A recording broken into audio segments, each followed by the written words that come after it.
दोस्तों, मेरा नाम है अविनाश। मैं करीब 28 साल का हो चुका था। 2010 की बात है।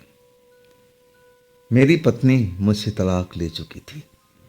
आ तलाक का जो टाइम था लगभग 3 साल हो चुका था। मुझे कोई कहता ना कि अविनाश शादी कर लो, तो मैं उस पर गुस्सा हो जाता था। मैं एक शादी करके भुगत चुका था और दोबारा फिर शादी के बंधन में मैं सोच ही नहीं सकता था।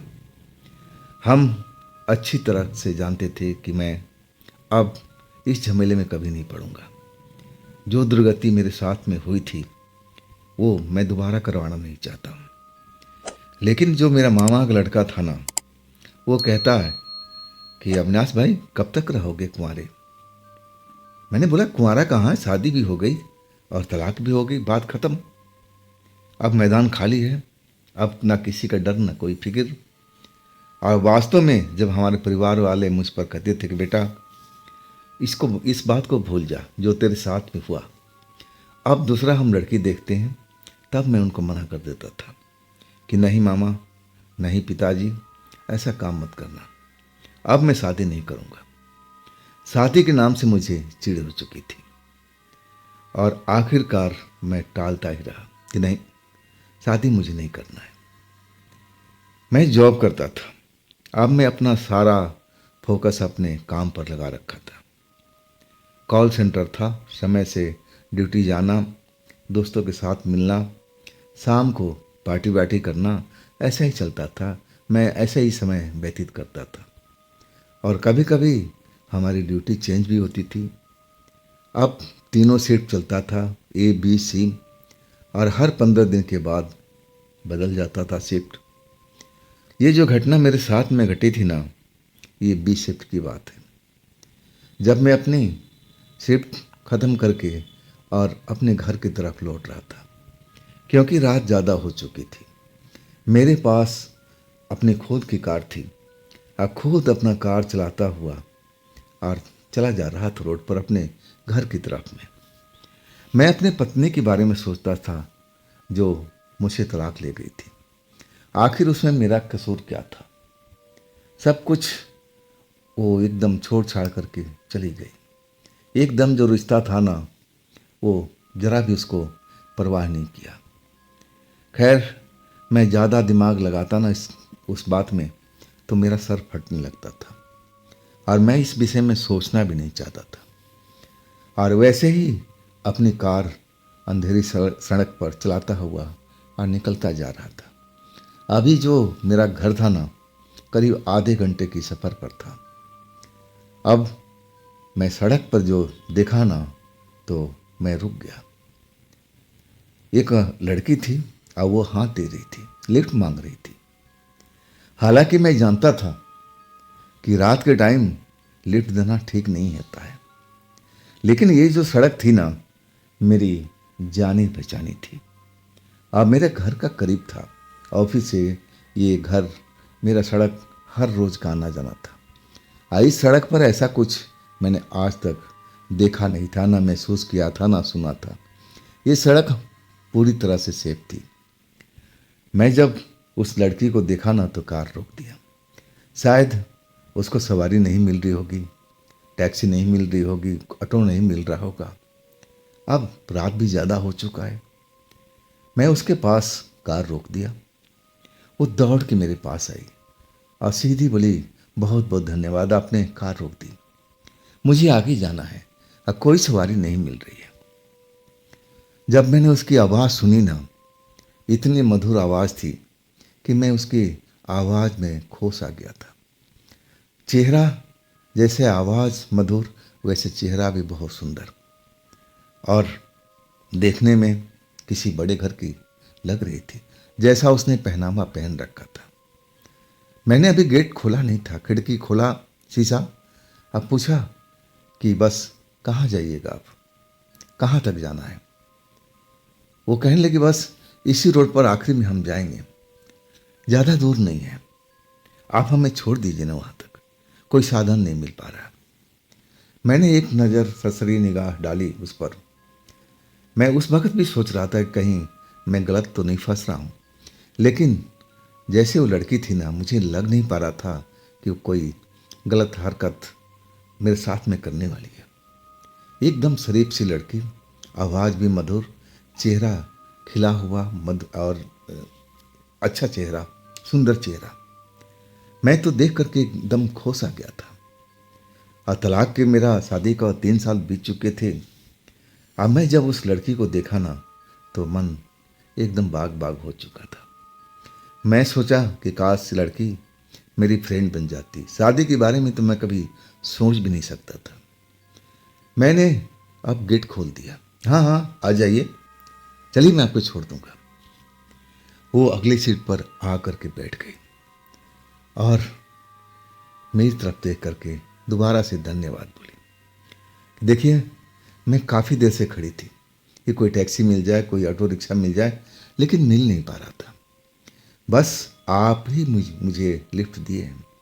मैं काफ़ी देर से इस रोड पर खड़ी और सभी से लिफ्ट मांग रही थी, लेकिन कोई भी मुझे लिफ्ट नहीं दिया। बहुत बहुत धन्यवाद।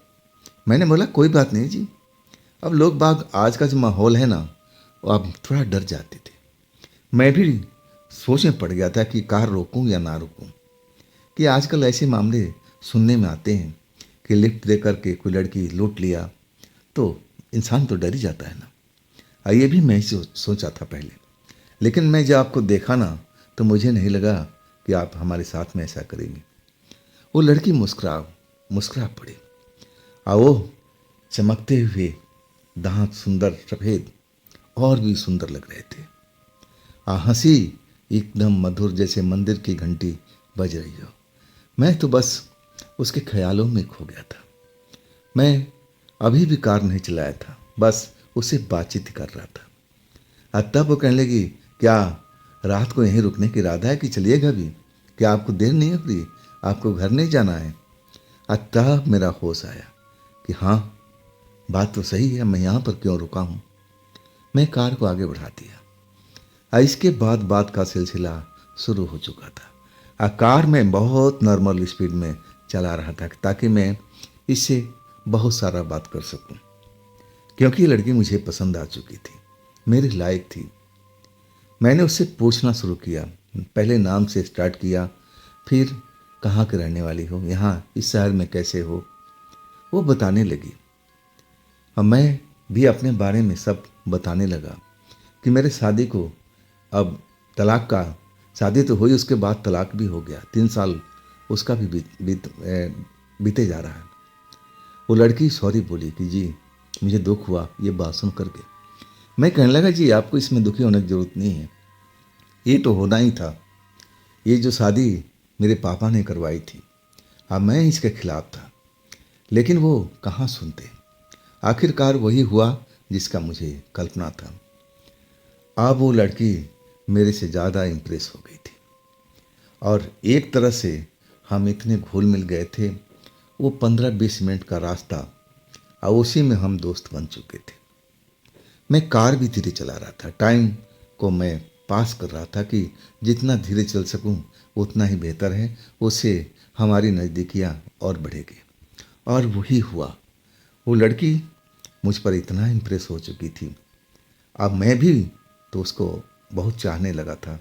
15 मिनट 20 मिनट के सफ़र में एक तरह से दोस्ती हो चुकी। अब दोस्ती जो था ना, अगले पड़ाव के लिए तैयार हो चुका था। अब वो ऐसे मेरे साथ में व्यवहार करने लगी जैसे मैं उसका पति हूँ, और मैं भी उसके इस आचरण पर मैं आश्चर्य में नहीं था। अब हम दोनों का ये ज़रूरत भी थी। वो भी जवान थी और मैं भी जवान था। आखिरकार मैं कहने लगा कि कोई ऐसी जगह पर चला जाए, क्या आपका घर पर कोई है? तब वो कहने लगी, नहीं नहीं, मेरे घर पर नहीं, मेरा घर ठीक नहीं है, वो जगह पर खतरा हमेशा रहता है। तो क्या आपके घर पर? मैंने बोला, जी हमारे घर पर भी पापा हैं, मम्मी है, परिवार है, वहाँ पर भी हम नहीं जा सकते। तब वो सोचते हुए कहने लगी कि एक घर है, मैं उस घर को जानती हूँ और वो घर खाली ही रहता है, तो क्यों ना हम उस घर में चलें। मैं पूछने लगा क्या वो दूर है या पास है। तब कहने लगी इसी रास्ते में है, चलिए मैं रास्ता बताती हूँ। मैं बेहद खुश था उस लड़की को अपने नज़दीक पा करके, और मैं ना जाने कितने मन में कल्पनाएं कर रहा था कि मेरा भाग बढ़िया है कि आज ये खूबसूरत लड़की मेरे जीवन में आ गई। नहीं तो मैं तो बस 3 साल से ऐसे ही चल रहा था। और इसके बाद वो लड़की रास्ता बताने लगी। मैं उसके प्रेम जाल में पूरी तरह से फंस चुका था। वो मुझे रास्ता बता रही थी, मैं उधर ही कार अपना लेकर चलता जा रहा था। मुझे उस वक्त याद भी नहीं था कि कितने चक्कर कटवा दिए, कौन कौन से अब रास्ते पर मुड़वा दिया, मुझे ध्यान भी नहीं था। आखिरकार एक सुनसान जगह पर वो लेके आ चुकी थी। वहाँ पर एक घर भी बना हुआ था, 2 मंजिला घर था। फिर उसने बोली कि कार रोक दीजिए। मैं कार रोक दिया। मैं कहने लगा क्या ये आपका जानने वाला का घर है? तब वो कहने लगी हाँ, कुछ ऐसा ही समझिए। इसकी चाबी कहाँ है मुझे अच्छी तरह से पता है। अभी ये लोग कहीं बाहर गए हुए हैं। अक्सर इनका टाइम विदेश में ही कटता है, तो आइए, डरने की आवश्यकता नहीं है। हम रात यहाँ बिता सकते हैं, कोई हमें रोकने टोकने वाला मिलेगा नहीं। मैं बोला जी आपके परिवार वाले? तब बोले कि नहीं नहीं, उनको तो पता है कि मैं बाहर हूँ। अब मैं कोई ना कोई बहाना बना दूंगी कि मैं लेट हो चुकी थी, सुबह ही निकली हूँ, तो कोई रुकेगा नहीं। आप फिर मेरी तरफ कहने लगी आप क्या बहाना बनाओगे? मैं भी कह दूंगा कि ऑफिस में अब काम ज़्यादा था इसलिए मुझे रुकना पड़ गया। वो हंस पड़ी थी कि चलो अच्छी बात है, बहाना तो बना सकते हो ना। इसके बाद वो बोली बस 2 मिनट रुको, मैं उस घर को पहले देख लूँ कि चाबी जहाँ होनी चाहिए वहाँ है कि नहीं। फिर वो सुनसान घर के पास पहुँच चुकी थी। 2 मंजिला घर अंधेरे में डूबा हुआ था और आसपास में 4-5 बड़े बड़े से पेड़ और उसके घर के साइड में और पीछे की साइड में दिखाई दे रहे थे। वो लड़की अब थोड़ी देर के बाद लौट के आ गई। कहने लगी हाँ ये देखिए चाबी मिल गया है, आइए हम चलते हैं अंदर में। मैं बहुत खुश हुआ। इसके बाद मैं अपना कार लॉक करके अब उस लड़की के साथ वापस उस घर के पास पहुंच गया था। वाकई में जो चाबी थी ना, उससे घर का ताला बड़ा मज़े में खुल गया। मतलब वो लड़की को पता था कि चाबी कहाँ होती है, कहाँ छुपा के रखी हुई है। और इसके बाद हम कमरे में अंदर दाखिल हो चुके थे। उसने बिजली का बटन ऑन कर दिया, उजाला सा भर गया था। कहने लगी अब तो मेरा नाम भी जान चुकी थी, अविनाश मेन गेट बंद कर दो अंदर से। मैं दौड़ करके अब मेन गेट को अंदर से बंद कर दिया था। इसके बाद उस घर में आ चुके थे। वो पहले ही बेडरूम में पहुंच चुकी थी। मैंने देखा एक बड़ा सा पलंग लगा हुआ था और उस पर सफ़ेद रंग की चादर बिछी हुई थी, सफ़ेद तकिया। अब पूरा ये घर जैसे सफ़ेद रंग से अब सजा हुआ हो। हर चीज़ उस कमरे के अंदर में मुझे सफ़ेद ही सफ़ेद लग रहा था। मैंने सोचा कि कई लोगों का अलग अलग कलर होता है, किसी को ब्लू पसंद है, किसी को रेड और किसी को वाइट ही पसंद होगा। चलो अपना अपना पसंद है, इसमें कोई शक सुबह करने वाली कोई बात नहीं है। और आखिरकार हम उस बेड पर आ चुके थे, जैसे वो घर इसका किसी रिश्तेदार का हो। कौन सा चीज़ कहाँ पर है उसको सब कुछ मालूम था। मुझे प्यास लगी थी तो जल्दी से किचन में जा कर के और ठंडा ठंडा पानी लेके आ चुकी थी। मैं पानी पिया ना, तब मुझे वो बड़ा अच्छा लगा था, स्वाद भी गजब का लगा था, मीठा पानी। इसके बाद हम तो प्यार के सागर में डूबते चले गए थे। सुबह जब मेरी आँख खुली ना, तो वो लड़की मेरे बगल में मौजूद नहीं थी। मैं कमरे में हर तरफ देखा कि कहाँ चली गई भाई। अब मैं जब घड़ी देखा ना, तो 4:30 के आसपास का टाइम था, यानी कि सुबह हो चुकी थी। और इतनी जल्दी वो लड़की कहाँ चली गई? मेरे बगल में सोई हुई थी, अब तो दिख नहीं रही है। मैं उसका नाम लेकर पुकारने लगा कि तुम कहाँ पर हो, कहाँ पर हो, लेकिन वो मुझे दिखी नहीं। मैं अब पूरा घर छान मारा और कहीं किसी घर में मुझे नज़र नहीं आई। किचन से लेकर के दूसरा तीसरा जो भी कमरा था मैं सारा ढूंढ चुका था।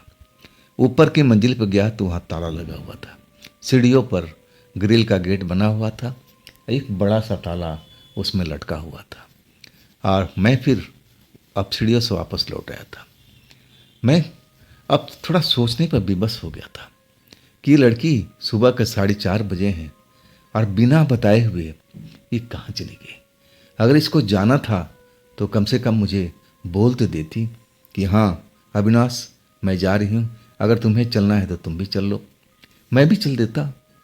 लेकिन वो तो कुछ बता ही भी नहीं और एकदम से गायब सी हो गई। अब मैं क्या करूं? क्या मैं उसका इंतज़ार करूं? मुझे लगा कि हाँ, किसी काम से बाहर गई होगी, लेकिन इतनी सुबह सुबह कुछ समझ में नहीं आ रहा था। मैं जब मेन गेट पर गया ना, तो वास्तव में वो दरवाज़ा जो से अंदर से मैंने सिटकनी लगाई थी वो खुला हुआ था।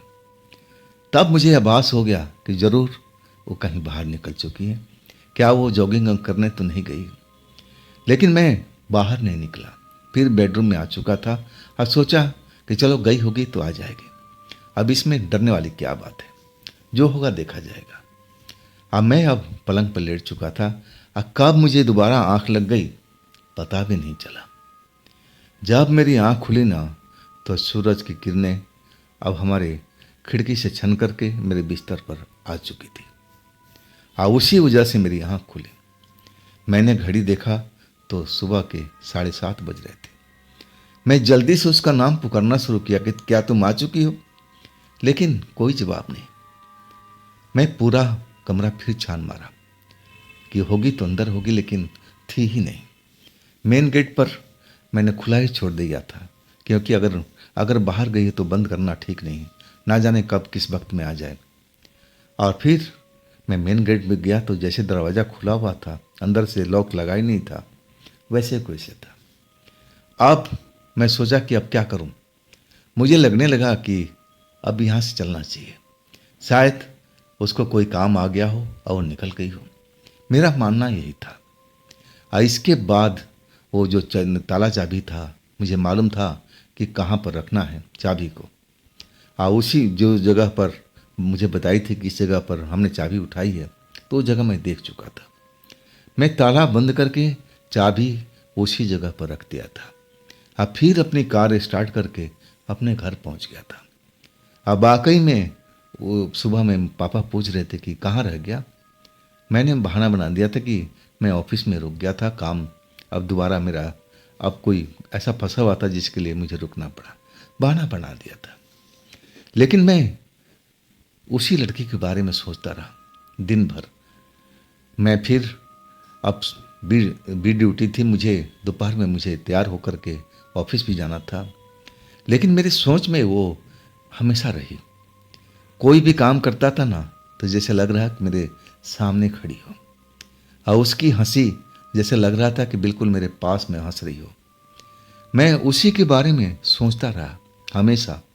और कभी कभी लगता था दिन के टाइम में कि मेरे बिल्कुल पास में खड़ी हो और मुझे घूर रही हो, देख रही हो, मुस्कुरा रही हो। और मैं समझता था कि ये मेरा दिमाग का वहम है, इसके अलावा कुछ नहीं है। मैं ऑफिस आ चुका था, अपने काम में व्यस्त हो चुका था। आखिरकार वही समय आया जिस समय को मैं रात को निकलता था, यानी 11 बजे के आसपास में रात को। पार्किंग में आया ना, तो मैं एक पल तो चौंक गया था। मैं अपनी कार के पास में उस लड़की को खड़ी हुई देखा। आज जैसे ही मैं देखा ना, तो मैं सहम सा गया था। अरे, मैंने तो ये बताया नहीं था कि मैं इस जगह पर काम करता हूँ, तो ये कैसे आ गई। लेकिन अगले पल देखा ना, तो वो मुझे दिखी ही नहीं। और तब मुझे लगा कि सब मेरे दिमाग का वहम है, ये दिमाग ही मुझे पागल बना रहा है। अब कार में बैठ करके मैं चल पड़ा था, और ठीक उसी जगह पर जिस जगह में उस लड़की को मैंने लिफ्ट दिया था, और उसी जगह पर वही लड़की दोबारा से हाथ दे रही थी, कार रोको, कार रोको। कपड़ा, वेशभूषा, सब कुछ वही था। जब मैंने उसको देखा ना उस जगह पर, तो ब्रेक तो लग चुका था। अब मैं शीशा खोल करके कहने लगा कि आज आप इस वक्त में, और आप सुबह में कहाँ चली गई थी। मैं एकदम परेशान था उसको देख करके, और वो जल्दी से अब गेट खोल करके कार के अंदर बैठ गई थी। अब कहने लगे कि देखिए, मुझे थोड़ा बहुत इमरजेंसी था, मुझे एक ऐसा काम याद आ गया था और उसके लिए मुझे निकलना था। आप सो रहे थे, आज सोते हुए मैं आपको डिस्टर्ब नहीं करना चाहती थी।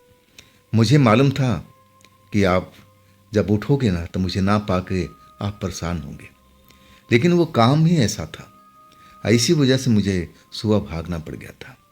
बुरा मत मानिएगा, मैं आपसे माफ़ी मांगती हूँ। मैं कहने लगा, अरे इसमें माफ़ी मांगने वाली कौन सी बात है, आप बताइए आपको कहाँ छोड़ना है। मुस्कुरा कर मेरी तरफ देखने लगी और कहने लगी, आज तो मैं कहीं जाना नहीं है, मैं तो घर से माफ़ी मांग के एक तरह से बहाना करके आई कि मैं एक सहेली के पास जा रही हूँ। तो क्या हम लोग उसी जगह पर चलें, उसी घर पर? वो घर हमारा इंतज़ार कर रहा है। मैं अब उसकी आंखों में वो शरारत देख चुका था। मैं भी तो चाहता था। आखिरकार हम दोनों के बीच वही तो बात थी। अब फिर हमारी कार उसी सुनसान घर की तरफ बढ़ चुकी थी। चाबी मैं ही उठाया, अब गेट मैं ही खोला। इसके बाद सफ़ेद कमरे में आ चुके थे, जिसकी दीवार से लेकर के छत तक सफ़ेद रंग में पुता हुआ था। जो पलंग थी ना, उस पर भी चादर, तकिया, हर एक चीज़ सफ़ेद ही सफ़ेद था। वही लड़की और मैं अब उस पलंग पर विराजमान थे। एक दूसरे से अब हम प्यार कर रहे थे, एक दूसरे से पूछ रहे थे। अब मैं उससे बोल रहा था कि कहीं आज रात को मुझे सोते हुए छोड़ करके तो नहीं चली जाओगी। तब वो कहने लगी, नहीं नहीं, आज मैं नहीं जाऊंगी। मैं बोलने लगा कि ऐसा मत करना, अगर जाना भी हो ना तो मुझे उठा देना। और वही हुआ। जब हम सो गए, जब मेरी नींद खुली ना तो सुबह का 6 बज रहा था। मैं उसका नाम लेकर पुकारना शुरू किया, लेकिन कल की तरह वो गायब हो चुकी थी, नदारद थी। मैं हर कमरा छान मारा, लेकिन वो नहीं मिली।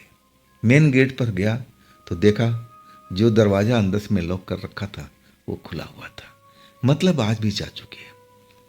अब कुछ मामला मुझे समझ में नहीं आ रहा था कि आज उसका कौन सा काम आ गया था। कल तो मान लिया इमरजेंसी थी, आज कौन सी थी। खैर, मुझे भी अपना घर निकलना था। कमरे को, उस घर को लॉक किया, जहाँ चाबी छिपाया गया था उस जगह पर चाबी दोबारा से रख दी। कार में बैठा, अब फिर अपने घर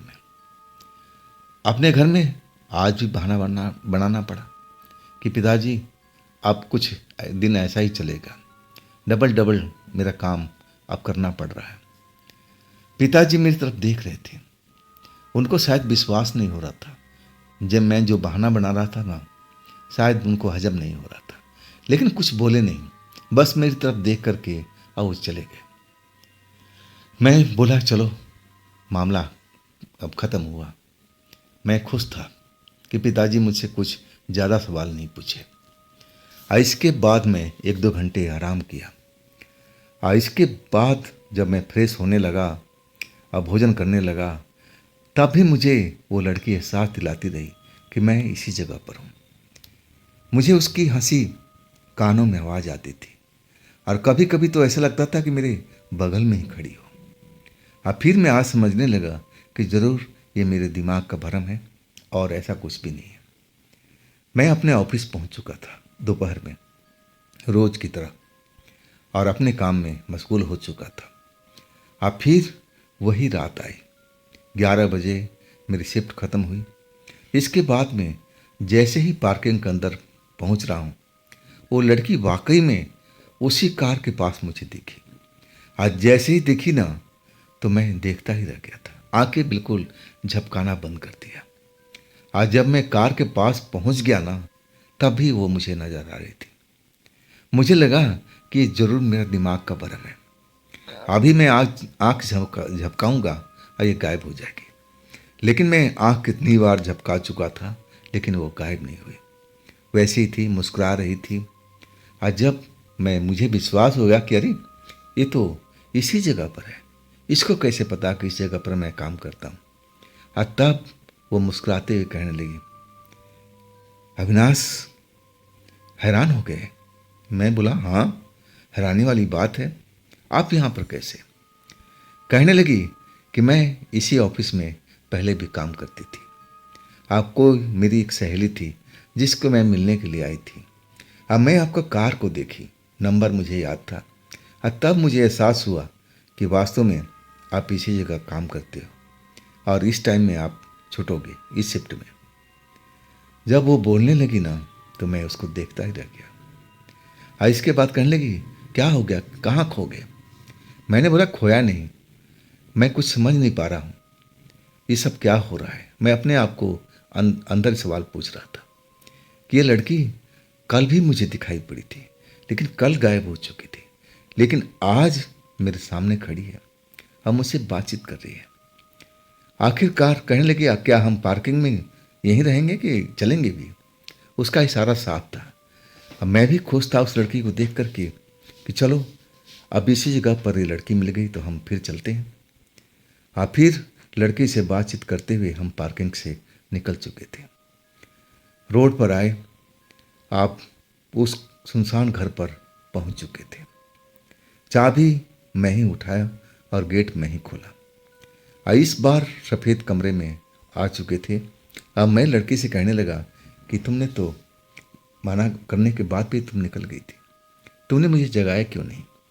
वो कहने लगी कि ज़्यादा देर हो चुकी थी। अब मुझे लगा कि मेरे घर वाले कहीं ढूंढते हुए निकल ना जाए। अब मैं डर चुकी थी।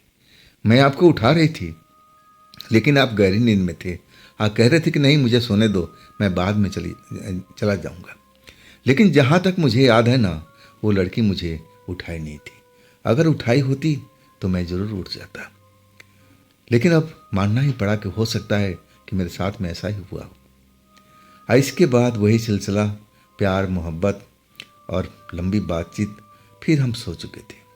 अब मैंने उससे बोला था कि अगर आज आपको जाना हो जल्दी ना तो मुझे उठा देना, मैं भी साथ में चल लूँगा। अब कहने लगे कि हाँ हम ऐसा ही करेंगे। मेरी नींद जो थी ना आज 5:30 बजे अब अपने आप टूट गई थी। अभी उजाला नहीं हुआ था, अब उजाला होने जा रहा था। मैं हड़बड़ा कर देखा तो पूरी पलंग खाली था। मेरे अलावा उस पलंग पर कोई था ही नहीं। मैं आवाज़ देने लगा उसका नाम लेकर के, लेकिन वो जवाब नहीं दे पा रही थी। मतलब उस घर में थी ही नहीं। मैं मेन गेट पर आया ना तो मेरा शक बिल्कुल सही निकला। वो दरवाज़ा सड़कनी खुला हुआ था, मतलब आज भी बाहर निकल गई थी। और मैं समझ गया कि ये ज़रूर अपने घर वालों से बचने के लिए ऐसा कर रही है। आज भी उसने मुझे उठाया होगा, हाँ मैं उठा नहीं होगा, नींद आ गई होगी, गहरी नींद होगी। अब मैंने कोई ज़्यादा इस बारे में सोचा भी नहीं। अब तो ये मेरे लिए रोज़ रोज़ का सिलसिला हो चुका था। ऐसा ही करते करते 15 दिन गुजर गया था। मेरे जो माता पिता थे ना, मुझ पर अब शक करना शुरू कर दिए थे। कहने लगे, अविनाश ये डबल डबल ड्यूटी तुम्हारी कब तक चलेगी। मैंने कहने लगा, पापा अब ये तो कंपनी जब तक चाहेगी हमें करना ही पड़ेगा। पापा आर्मी के रिटायर। कहने लगे, बेटा इतनी लंबी ड्यूटी ठीक नहीं है, तुम्हारा सेहत के लिए सही नहीं है। और मना करने लगे, बेटा ऐसी नौकरी करना नहीं चाहिए इतनी लंबी टाइम का। मैं कहने लगा, पापा कुछ दिन की बात है, अब फिर पहले की तरह हो जाएगा। मैं अपने पापा मम्मी को समझा बुझा लिया था, और वो मेरी बात को समझे थे या नहीं समझे थे मैं बोल नहीं सकता। और एक रात मेरी नींद जल्दी खुल गई थी उस कमरे में जो सुनसान घर था, जिस लड़की के साथ मैं रात बिताया करता था। अभी मैंने घड़ी देखा ना तो 3 बजा हुआ था। और वो लड़की जैसे ही पलंग से उठना चाहा ना, तभी मेरी आँख खुल गई सही वक्त पर। मैं उसको रोका नहीं, टोका नहीं। मैं देखना चाहता था कि सुबह के 3 बज रहे हैं और ये लड़की कहाँ जा रही है। पलंग से उठ गई, अब मेरी तरफ देखने लगी घूर के। और उस टाइम मैं अपनी आंखें भींचे हुए था।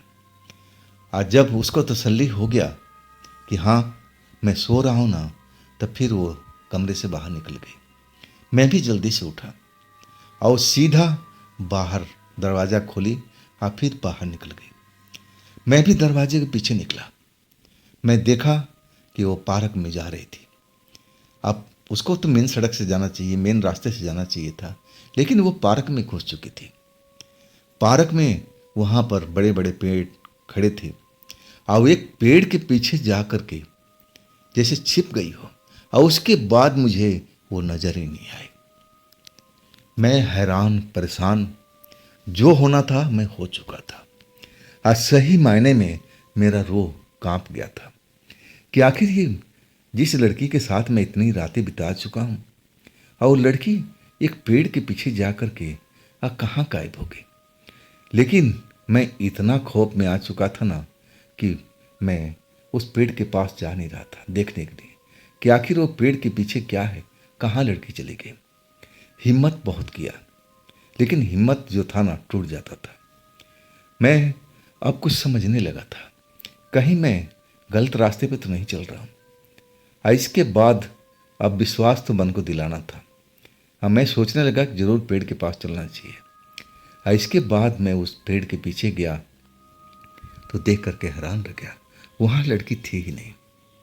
मैं पूरा पेड़ को चक्कर काट चुका था, पेड़ के ऊपर भी देख चुका था, लड़की मतलब ही नहीं पेड़ के ऊपर चढ़ने का। तो आखिर गई कहाँ गई? उसी जगह पर जा कर के गायब हो चुकी थी। इसके बाद मेरी तो हालत खराब हो चुकी थी। मैं जल्दी से आया, अपनी कार में बैठा और फिर सीधा कार दौड़ाता हुआ अपने घर जब सुबह पहुंचा 3:30 बज रहे थे। घंटी बजाई, पापा दरवाज़ा खोले, वो भी नींद में थे, आंखें मलती है। पूछने लगे कौन है, मैं नाम बताया कि मैं हूँ। तब दरवाज़ा खोले, कहने लगे बेटा आज इस वक्त में, तो सुबह आने वाला था ना। मैं पापा से बिल्कुल कुछ भी नहीं छिपाया और सब कुछ बताता चला गया कि पापा मुझसे बहुत बड़ी गलती हो चुकी है। अब पापा मुझे अब पानी पिलाए और कहने लगे तू घबरा मत, जो बात है ना कब से शुरुआत हुई थी और कहाँ तक ये मामला चला है मुझे साफ साफ बता, तब मैं तेरा कुछ मदद कर पाऊँगा। हाँ, मैंने शुरू से लेकर के अंत तक पूरी कहानी बताई। पापा मेरी बात को समझ चुके थे और कहने लगे बेटा मैं तो इतना समझ पाया हूँ तेरी कहानी सुन करके कि वो लड़की कोई आत्मा है, वो कोई भूत प्रेत चुड़ैल ऐसी शक्ति नहीं है जो तुझे नुकसान पहुँचाए। लेकिन बेटा आत्मा तो आत्मा है, कब उसका मन बदल जाए, कब तेरे साथ में कुछ गलत कर बैठे, कहा नहीं जा सकता। तो बेटा मैं तो कहूँगा कि उसे तू अब पीछा छोड़ा ले, आज के बाद तू अपना रास्ता बदल ले, नहीं तो वो रास्ते में तुझे मिल जाएगी। अब मिलने के बाद तो भूल नहीं पाएगा उसको, जहाँ तक मेरा अनुभव कर रहा है। मैं पापा की बात बिल्कुल सही मान रहा था। अब मुझे लगा कि मुझे उस लड़की से अलग हो जाना चाहिए, कभी उससे मिलना नहीं चाहिए।